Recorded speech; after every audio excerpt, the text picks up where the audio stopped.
Casimiro remembers the night that an earthquake rocked the nation of Ecuador. Once he confirmed his family was safe, he went out to help others. I started looking for family members and friends. When I found that they were safe, we all hugged each other. The next day, Casimiro learned that the building where he rented space for his air conditioning business had partially collapsed, crushing everything. My tools and parts were completely unusable under all the rubble. Casimiro had no choice but to release his 3 employees. I felt so bad for the people working with me. One of them has 5 kids. Another one takes care of his elderly mom. They called me saying, "Please give us some work." In spite of his losses, Casimiro still wanted to help. Operation Blessing had set up an emergency food and water distribution at his church, and he offered to run it.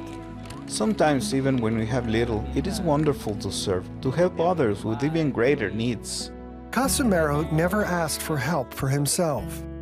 So when we learned about his lost business and his unemployed team, we bought some new air conditioning equipment, tools, and supplies.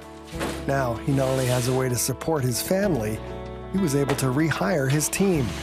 I am so happy to have these things, so grateful to God and to Operation Blessing. Within hours of receiving the new equipment, Casimiro received calls for repair work. Now, his team is busier than ever. Thank you, Operation Blessing, first for what you did for my city. Thank you 1,000 times for blessing my family and the families of my employees.